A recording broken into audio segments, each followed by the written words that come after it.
you see?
Did you see?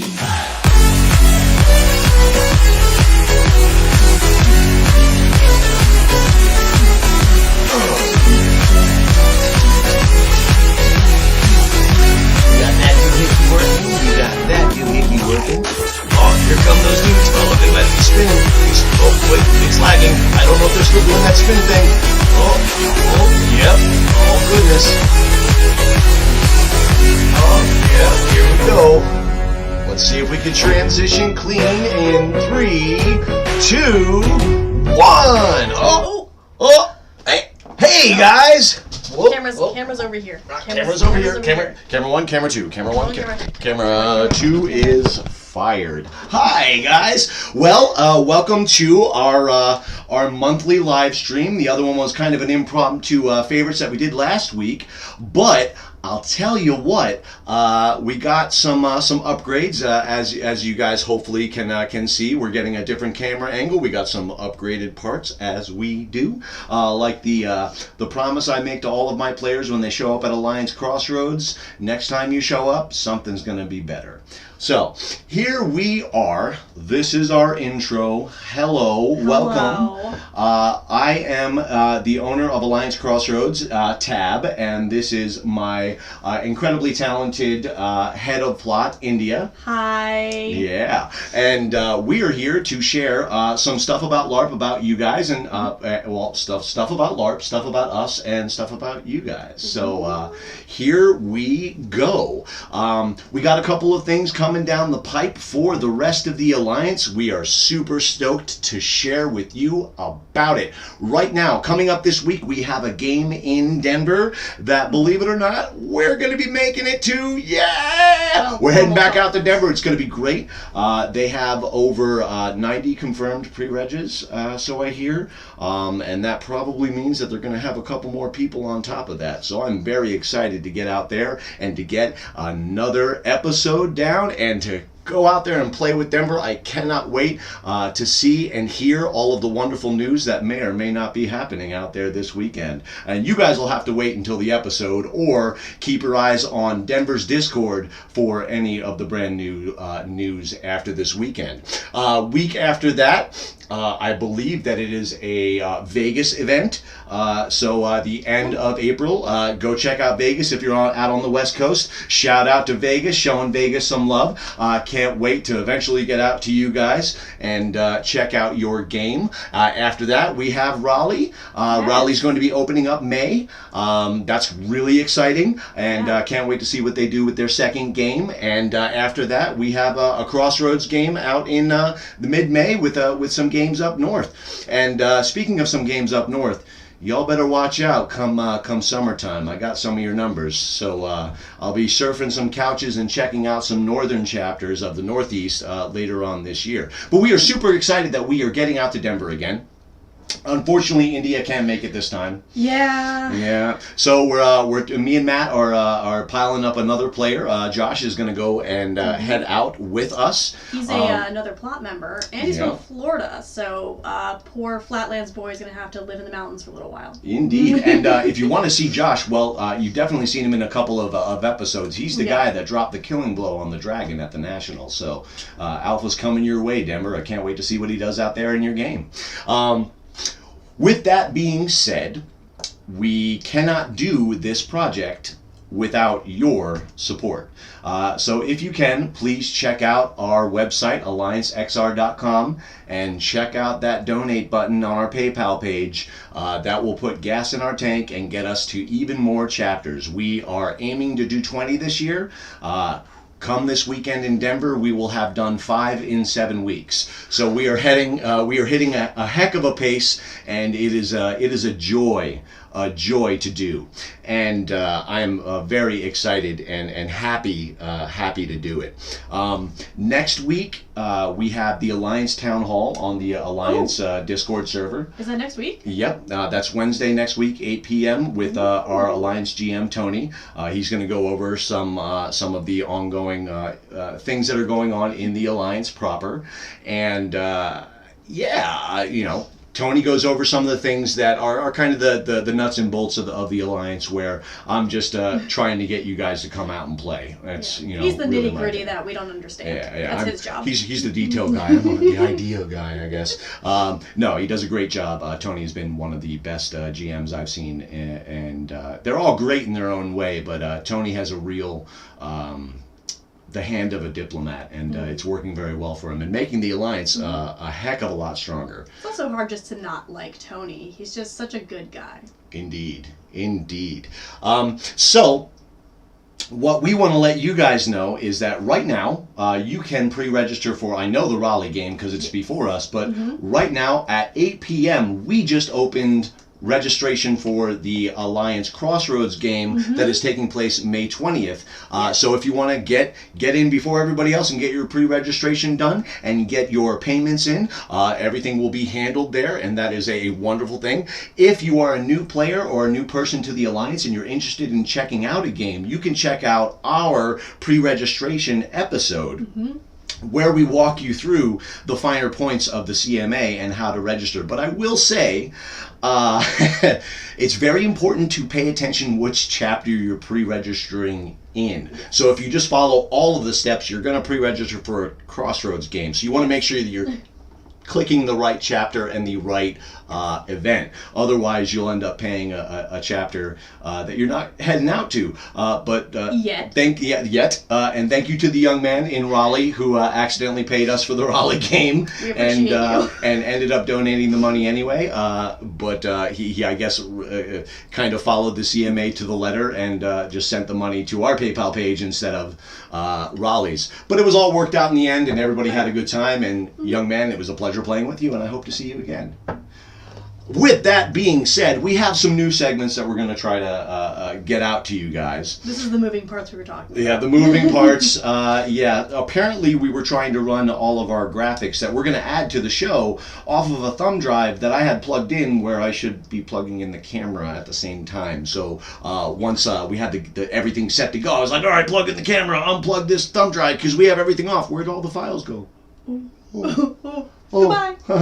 So that was the 5-minute delay was me panicking, getting things over and renaming files and all that wonderful stuff. But we have some new segments that we can't wait to share with you. India, we're going to do kind of like a rundown of the I guess the episode as it goes. So we're going to have kind of an expose on what I like to call whap whap. It's the way I like to play my game. We got a little video package for that. We are then going to be fielding some PC questions. Yes, that were gathered earlier. However, if you have questions, feel free to post them in the chat. I'm going to try my best to pay attention, and we might address yours as well. Yes, it is. And someone in the chat who I know and miss dearly mentioned the map behind me. Now, that is the map of Kosmara. It is the game world that my chapter takes place in. It was painted by a wonderful man named Brian Bender, an excellent artist. I hope he's still painting right now. He still lives in the Northeast. And Bobo, I have piles of Bobo stories, and I tell them with glee. And he painted that for us, and I love it very much. And it's been featured in my life since he painted it for me. So thanks for noticing that, Allie, and we miss you, love you, can't wait to see you in a game soon. With that being said, we are going to switch gears right now to our first. All right, so we did this like little package here. It's a little, I guess, a graphic package, right? Graphic package, so yeah. here we go. Here's our intro. We don't have music for it yet, so I'm going to kind of. We're playing Whap Whap. I didn't size it right. Yeah, let's see if I can change that again. Only in the live, folks. Let's try that again. Yeah. Whap Whap. We're playing Whap Whap. Check it out now. Whap Whap. I like playing Whap Whap with my friends out in low. Hi. So, all right. So here's some highlights of the national event. This is me in the shield trying to scare a young man who's hiding in a circle. This is kind of a good example of what I'd like to describe as playing to different people's levels as an NPC. So this is different cuts of me playing this character and kind of chasing folks around. This bad guy is called a Panthergast, and for those of you who aren't aware, there's Blue Wolf. Those of you who aren't used to it, it can only fight one race of character, so it's a good way to get a specialty, focus on different races of characters and give them some solo game time. And right now it's just me kind of. Yeah, there's Josh again. There's Josh getting some help, playing some Whap Whap, and here we go. Whap Whap Whap. There it went. And for some reason we lost the feed, but we're back to us. So anyway, moving parts, but at least we tried, So if that video was to go on, it would have shown me engaging a lot of different ways to engage people at their skill level while still giving a hard and dangerous fight. You would see me throughout that fight change from athletics to theatrics and back and forth based on how many people I was engaging and the skill levels, out-of-game skill levels of those people. And the game in its perfect, like on paper rule set is, if everybody plays up to the utmost ability of their own ability, it'll be a perfect game. But everybody has like different abilities in different places, and that's where the nuance of the game splits. As playing a BBG, India, you have some experience playing big bad guys. BBG means big bad guy. India, why don't you speak on some of your experiences playing a big bad guy in the Alliance game system? So it means like fighting a bunch of people at the same time. Yeah, it means fighting a bunch of people at the same time, and it means fighting a bunch of people that are better than you at the same time, and yet having to find ways to still bring them a challenge, even though they're way better at fighting than you because you played a healer for a very long time, and then suddenly you have to become a fighter. There are definitely a lot of ways to do that, but I found it easiest to implore my very talented staff to assist me with that. We have some really scarily talented NPCs, Josh being one of them now. And so it's really easy to just, when you're playing that big bad guy, find that right minion for you, send them off to do something scary in front of the PCs while you run around, catch your breath, and try to figure out how the heck you're going to fight Samantha. Yeah. I see Drew. Yep. Drew is definitely fun to fight. He's one of the. He's actually, I believe, the new Atlanta new player representative. Ooh. Shout out to the Atlanta chapter. They also have an event coming up this weekend. Holy crap, They do. They're doing a one-day event down in Atlanta. They are. Oh my goodness. Well, good luck out there for that. But man, I gotta say, it's one of my. Talents in the Alliance. Even before I owned a chapter, I always said that I give good lieutenant. I'm not always the best at being the monologuing, like holding the plot line together with all the details, but I can look mean next to you really good. While And I model. Okay. Yeah, and I could do that like power pace of like, oh, I'm gonna come and get you when this guy says that I can go. It's coming.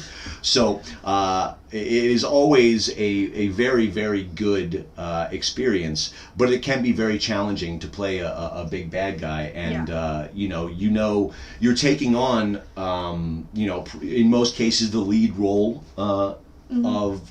You've got everybody's focus. You got everybody's focus. You're definitely going to have to be fighting more than one person at a time. And if there's anything that going through the footage of all of the chapters, well, let's see, we got 8 games that we have in the can right now, total for the channel. And going through the raw footage, we're all just doing our best. But we're having a great time doing it. Yeah, if you actually go back and like rewind and be like, okay, oh wow. Everybody's wrong. Oh, okay. And that can sometimes turn down the pressure nozzle for someone who's playing either your first lieutenant role as an NPC or your first BBG. Is just do your best, man. Get it close, and nobody's going to be mad at you. It's when it becomes flagrant, especially on the player side, that it becomes an issue and potentially game breaking. But in most cases, the pacing of the fight is up to the BBG, and it can be really challenging to keep up. And to anybody who has done it and anybody who's gonna do it, I tip my hat to you, because it's one of the hardest games to play in the Alliance game.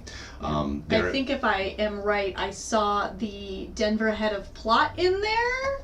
Yeah. So you know what we're talking about. Yeah. Yep. That chat. Yeah. I can't wait to see what's going to happen in Denver this week. I'm not going to say anything, but I know. No and spoilers. those of you who know, and I know, and you know, and we know, so they know. But everybody's going to know soon, but it's cool to know, and it's going to be awesome. I can't wait. So, on to the player questions. We don't have an intro video for player questions. Okay, make a note later.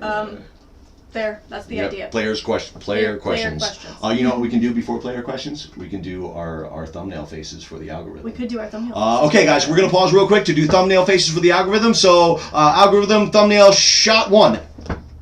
Shot number 2. Shot number 3. All right, so we're going to get, we got that done? Good, all right, excellent, cool. All right. So, now, on to the PC questions. Number 1 question that we are receiving, that I'm sure every chapter is receiving right now. Are you gonna run 2.1? Well, we're gonna eventually, because everybody's gonna eventually, but we're not gonna do it in our May game. No. Our game in May 20th, because we are transitioning a new head of plot, and our head of rules is unable to be at the site. Yeah. I don't want to overburden the rest of the staff with also learning the new rules as we go. We're going to revisit this, and we will let you know in our probably July or June live stream whether or not we're going to be going 2.1 for our fall programming. And our fall program is, I hope I'm getting this right, October 7th through 9th, and 11th through 13th. In November, yes. In November. Yes. So that's October and November. We're not running enough? No, we can't. No, I'm looking. I just looked at September. Yeah, do you see all those games in September? There's so many games in September. We're going to be traveling in September. I'm going to be everywhere. It's going to be great. So, as far as XR is concerned, as far as Crossroads, we're not going to be running 2.0 in the May game. Sorry. We are running 2.0. We are running 2.0. Now somebody's going to 2.1. Yeah, somebody's going to take it out of context and say, "Well, you said." No, we're going to be running 2.0 in May, and then we're going to transition to 2.1. That way we can work on the rules. Yeah, it's going to give our staff some months to learn the rules, bother Tony about the rules, before we try to explain them to our player base. We want to know what we're talking about first. And I think that's kind of important. Another thing that people are coming up and asking us for, and this is kind of a Crossroads-centric question, is the timeline of our events. Yes. Now, we are changing up the way that we're running the time of the events. We're no longer running active combat game on Friday nights. You are more than welcome to show up to site on Friday, set up on Friday, even role play in the tavern on Friday. And if you have a plot member that doesn't mind coming out and doing some personal plot with you in the tavern on Friday, awesome.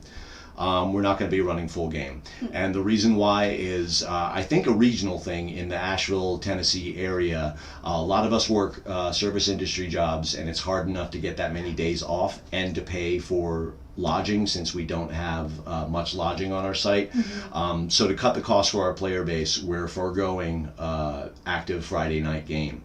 We'll still be there. We'll still be hanging out. If you want to come out and role play, excellent. We're just not going to put the stress of producing a game on Friday night on our player base yet. Now, those of you who are like, oh man, what the heck, we're losing a game day. Well, those of you in the Midwest, there's a couple chapters out there that don't even play on Sunday, and we do. So just think of it like that, like we're shifted this way and they're shifted that way. So in reality, you're going to get your game time in. But it's important for me to make sure that my staff is as stress-free and happy as they can be when they are running the game. And I also find it important too. When I first joined Crossroads was like 8 years ago. One of my favorite things was Friday night hangs with like nothing you had to do once you finished setting up your tent. We just all hung out, got to know each other, which I think is great to know somebody before you go into game Saturday, especially if you're NPCing. And I just miss hanging out with you guys too. So we're still gonna do Fridays, just not plot Fridays. It's gonna be hangout Fridays. Yeah, it's a we're trying to cut costs for everybody everywhere we can, and like Jess said in the chat, cutting that one extra night of a hotel room could be the difference between somebody making the event or thinking that they're going to miss something on Friday and not even bothering showing up. And I'd rather have the house packed on Saturday and get an earlier start on Saturday. That's another thing that people brought up. So we will start when the players are ready to play. So if 90% of you aren't ready, we're not going to start the game yet. So if you're all dilly-dallying in the parking lot at 11:30, we're not going to start until 12. But if you're ready at 10, we're ready to go. It's usually the way it's been. And on the more official side, the tavern will be open at 10 a.m. in most cases for role play. Just game operations are going to be held until the majority of the players are there. So you can still go in and role play, but again, plot won't be chugging away until we know that most of our crowd, our player base, our audience is there. Yeah. And with that being said, the other goal is to get everybody into game faster, which means, and I've already spoken to my head of logistics about this, logistics opens at 9 going forward. Get logisted, get in the tavern, start role-playing. When you get into that habit, we can get game on earlier, and you won't even miss Friday nights, because we'll have more done. Yes, indeed. And I think that will help us with the flow of our game and getting us out of the gate a little bit stronger. And as you guys will see in Season 2, some of the chapters that I'm going to, in fact, all of them, run more game in some cases before lunchtime than sometimes we, being a smaller chapter, can even get to in our whole weekend. The amount of game that Denver and Chicago specifically put out is tremendous. Now, they have a humongous player base and great, excellent, large staffs that can handle that, and we're growing towards it. One day. And we're looking at you guys as like the prototypes, and we want to grow up to be you guys. But it's nice being able to see that somebody else can do it and kind of provide a roadmap of how to. And I'm a very monkey see, monkey do learner. So once I see somebody do it in front of me, I can much better know how to myself. Next question. So it came up during the last town hall. There was a player, and I don't know whom, and this isn't meant to throw shade at that player, but there was a player who brought up basically they said, since I think it was alchemy, since alchemy is broken, blah blah blah blah blah. And I can't remember the actual details, because right there I was already turned off of like, okay, why do you think that is quote broken, has been broken by a rule? And my response, I remember that I responded to it in the likes of, your plot team can change that, and it can, and someone wanted me to explain that a little bit more, and here's how. So if I'm running a game, think of yourselves, those of you who are tabletop DMs, okay? When you're playing, when you're setting up a game, and you know your player base, say you have 6 players, and 4 of them are alchemists. 4 of them use this skill set. Well, there's a couple different ways of going about that, but you should probably cater your game towards alchemists. And there's a balance that we as game runners have to look at above, not that it's more important than, but above the 10-foot view that a player has. A player wants to see, okay, I spent this build and I want it to matter every single time. Well, if you built a character that is purely alchemy based, okay, but then you play in a chapter that is regarded and known as a haven of the undead, that might be a challenge. Now, and I'm using this as an example because back in the day, New Hampshire ran a plot line called Deadlands. The undead won. Undead was their biggest flavor. Now, what they do is, they made some LCO alchemy that was harm undead. So they were able to give a little bit to their alchemists because they recognized, hey, we're nerfing you guys with our theme a little bit. So I'm pretty sure instead of the blanket statement of X is broken because of this change, think of, can this problem, instead of being solved with a new rule or rewording a rule and having the owners talk about it at symposium for 4 hours, think of it, can we solve this with plot? Can it be solved with story? Can it be solved with scaling or economy? For instance, now that we're having such an influx of people that make things in our chapter, you're going to see more shatters go out. Now, the reasoning behind that isn't I want to punish my players by breaking all of their stuff. Man, that's a customer service issue. No, what I'm seeing is the portion of build that my players are spending on production. If I don't present a need or a demand for that production, their prices won't be what they should be, and they'll start to stockpile. And then you'll have, in my opinion, if a player stockpiles stuff, you might have an economic issue in your game because you want them to use that in your game and to use that towards your scaling. Now you can see, again, this goes to game design, how much of your treasure do you want to impact your APL, or do you want to think of that? What toys are they bringing to it, or do you just go straight APL? And that's a lot of the nuances that owners and heads of plot play around with. And man, if we didn't break stuff, if we didn't do the shatters, then why would you make any more longswords? And why would that blacksmith? Yeah, why would that blacksmith feel cool unless he's just the guy that can refit fast? Yeah. And I really like.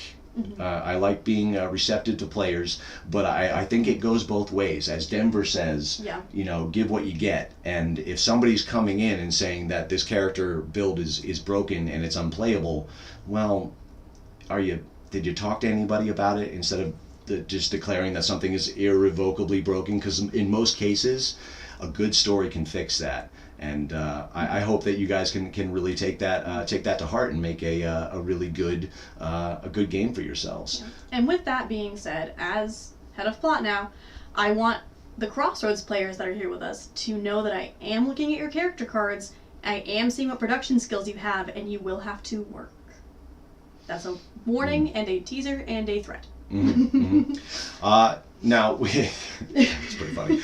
So now we had a question in the chat. Do we ever shift our loot drop from production to coin to push players to be crafters? Not really. Now, my treasure philosophy is a little bit different from most chapters, and the owners know about this because the base foundation of my economy is actually a silly little gumball machine that I get all my copper back with. Yep. So where you guys, and I've seen it everywhere, different styles of treasuring, and none of them are wrong. All of them are right. And the way we do it is we put out a massive amount of copper, and we put out treasure with every single monster, every time. It is incredibly rare if you don't get treasure. If you don't get treasure, there's a thematic reason for it. But in most cases, it's a self-admittedly a gamified part of my game, but that is the way I've seen that I can most amicably and fairly put out treasure over time to the most possible people. Now, treasure splits are up to the players in game. We try to nudge it to fairness always, but that's mostly up to the players. But when I distribute, my ratio has almost always been a third coin, a third items, and a third production. With 2.1, I have a feeling that that's going to have to change. Because I'm seeing a fluctuation in the prices of items. And for those of you non-LARPers out here, you're just like, whoa, what? Mom, I'm sorry. This is, it's shop talk. But some of you out there want to know about it, so I'm going to talk to you about it.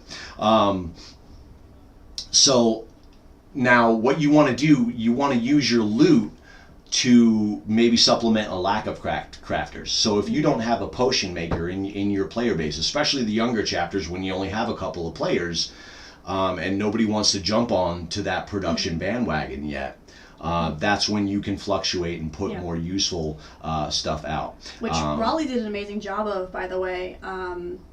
There was a blacksmith, and then we had 2 celestial casters that were mostly using scrolls, and they threw so many scrolls out. I was just kept replenishing what I had lost, and it was great. So that's exactly how you can end up doing that to benefit your player base, but also not baby them too much. True. Yeah. So that's production it's a tricky thing, and it's just going to get trickier with 2.1 going live. And I can speak for all the owners here when I say we're going to do the best we can and learn as we go. That's the way it's been with all the other rules changes that I've been through since 2001. So it's going to be what it is, and we're going to enjoy the ride as we go for it. Next question that we have is, which each chapter having a different culture/feel, is that formed by staff or by players? Now, it's a complicated question with a complicated answer. The answer is 50-50. Yeah, both. And that's the ideal, is both, 50-50 down the middle. Now, what I will speak for Crossroads is we have behind India's head there, behind the gnome, is the Traveler's Guide of Kosmara. If somebody can link it in the chat, that'd be great. If you can't, that's all right. So we have a Traveler's Guide that we wrote. We crowdfunded and wrote years ago. It was a monumental task led up by an incredibly talented woman named Christina Velderman, and we led and built our world. And it was a collaborative effort from many members of the Alliance, and it is an absolute work of love that I really cherish. And knowing that all of my friends helped build my world is something that I really like to hold on to. Even when the newer player base is like, why can't we change everything? Why don't you do a chapter reset? Well, I think history matters, and I think that remembering those that come before us matters, especially in LARPs when the ability to just Thanos a plot line is there. Yeah. And it is an easy out, no doubt. But what I will say to my players and any players out there, that there is not a plot team that won't listen to you. If they're any good, they're going to let you change that world, as I do in Crossroads. Now, there's levels of change that you're comfortable making, and that's up to your own chapter's theme. For instance, Crossroads, you can think of, instead of the high nobility, political intrigue, we're a frontier town.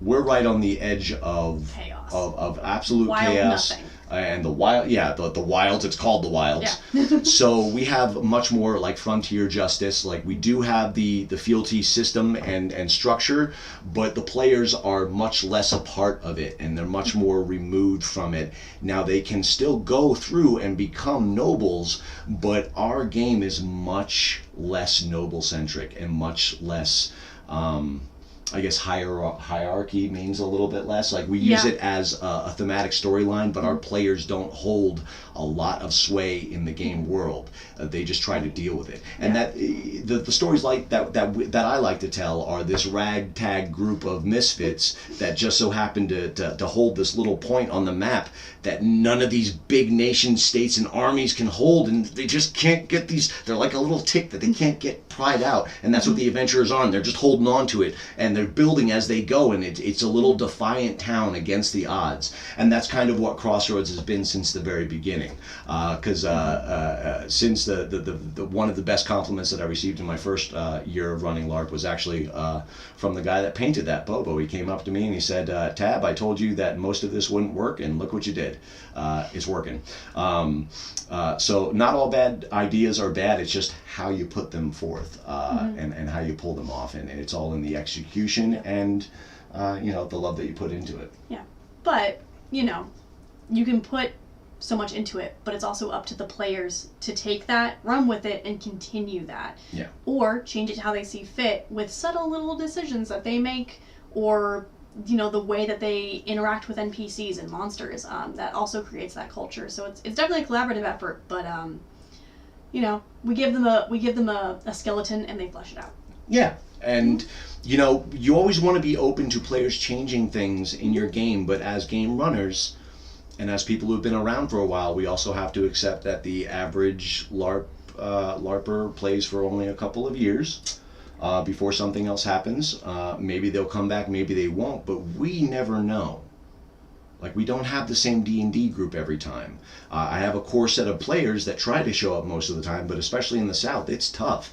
And it's tough to get these days off when you're living paycheck to paycheck.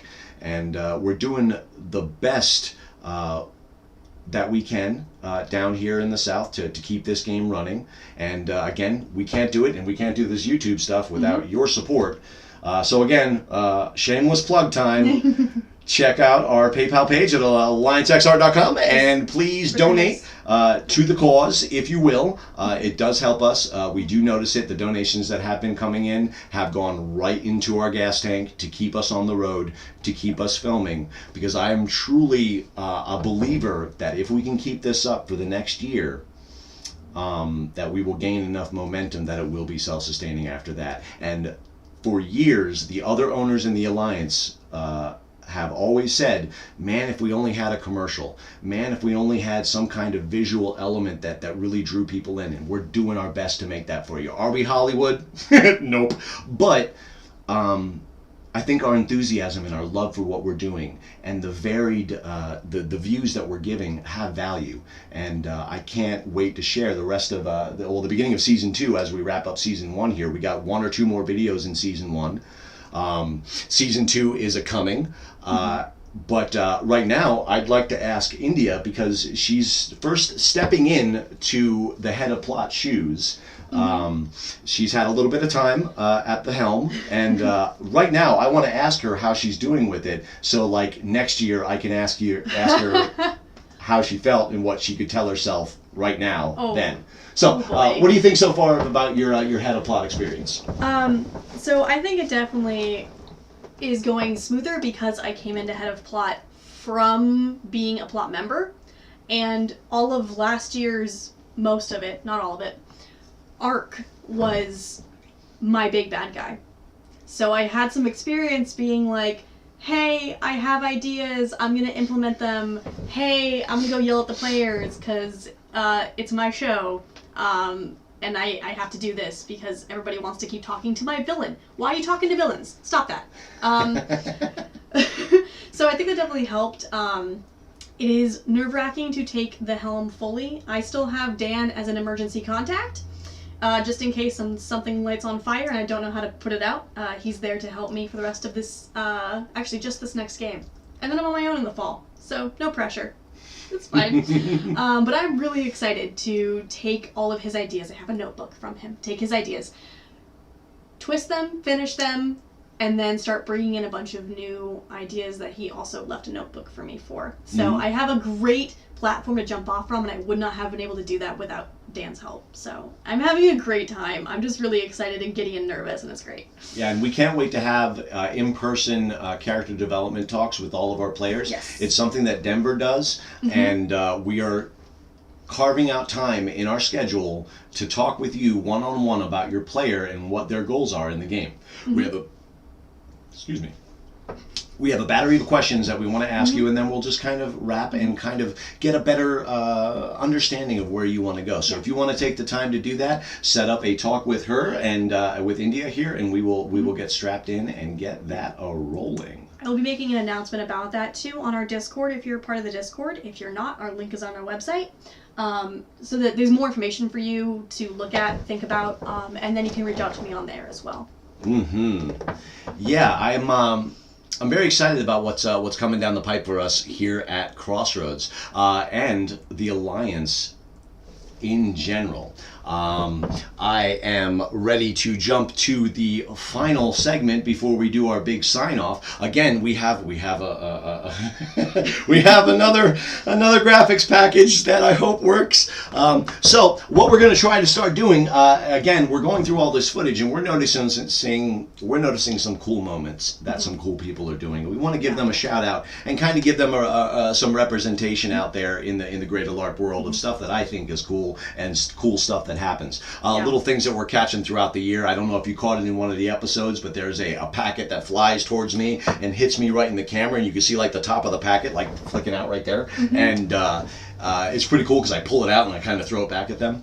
Little moments like that we're catching that are really cool, and I want to kind of give a shout out to a couple of players and put some faces to names. And again, I'm not going to use full names or even real names in some cases, because a LARP phenomenon is knowing somebody's character name well before you know their real name. Or saying their name included with their character name, kind of like Slash or Ryan / Blue Wolf. Or Josh, Alpha Josh. Alpha Josh. We have like 14 Joshes on staff right now, so we got to like slice them up into different Joshes. It's really important. So here we go. And here we go. It's the highlight opener package, and here comes our player highlights. Player highlights. We don't have music yet. We haven't figured out how to get music. I don't know why we can't get music on this until we get the music on other things. We got sound before. So that's our highlight reel, our open. So we're going to go ahead and this young lady, I played with her a couple different places and she's impressed me every time. And what we're going to see here is some footage from the Minnesota Castle game. And this young lady is the first in the door. Look at her. She's going to turn left coming in. Here she comes. Lady Mint kicking in the door. First in the door, whipping some butt with some whap whap, getting it. All right, there she is, putting up the flag. Oh my goodness, it was so much fun playing with her and seeing her being in the front line every time, getting in it every time, a proactive player. I didn't get to interact with her that much. I fought with her a little bit. You'll see it in the first person view. There she is, kicking some butt out there. Like her dodge game is so strong. And here she is. Oh, she missed one with me.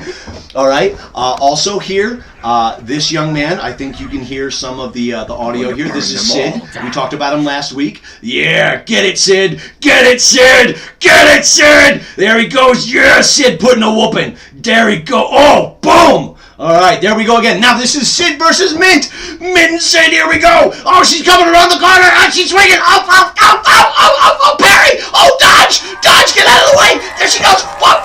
Yeah. Whoa. Yeah, man. Yeah. Whoa.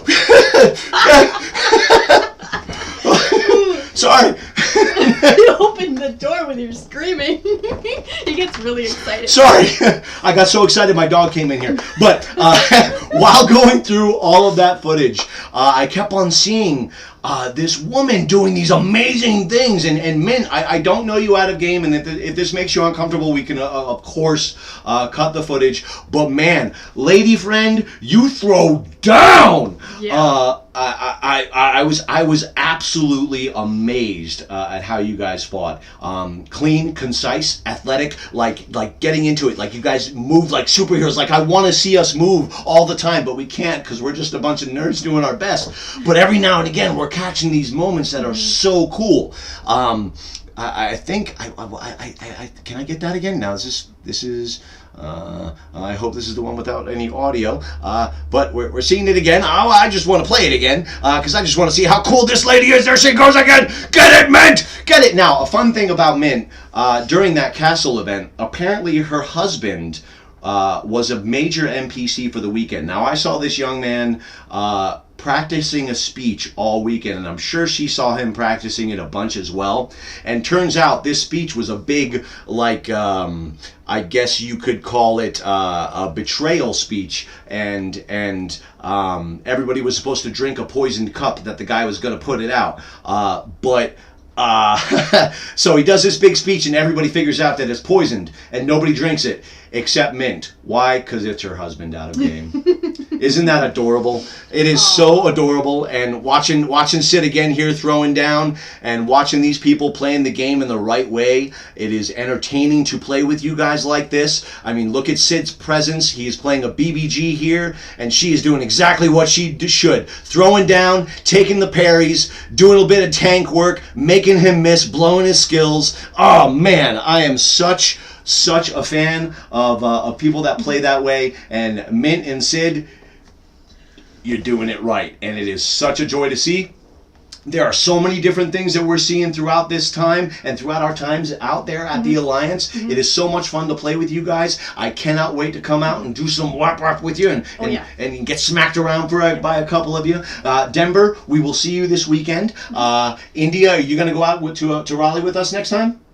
I have to leave my schedule, but I want to. All right. Well, based on my schedule, I can guarantee that I can make every single Saturday of most of Raleigh's games. The Friday and the Sundays, because I have a dog care situation, because Jeannie, wherever she is, Jeannie's got to be taken care of, so I can only go out to Raleigh for the Super Saturdays. But Super Saturdays, it's a good place to do it, and I can't wait to see you guys out there. So we'll see you guys in Denver, then we will see you guys in Raleigh, then Denver, Raleigh, Crossroads, Raleigh, Gettysburg, New Hampshire, Minnesota, Chicago, Gettysburg, Minnesota, Virginia, Gettysburg, Wisconsin, Wyoming, Minnesota, Vegas, Raleigh, Gettysburg, Minnesota, Wisconsin. Oh, pay my eyes. There's so many of them. But we're going to try to get out to as many of them as we can.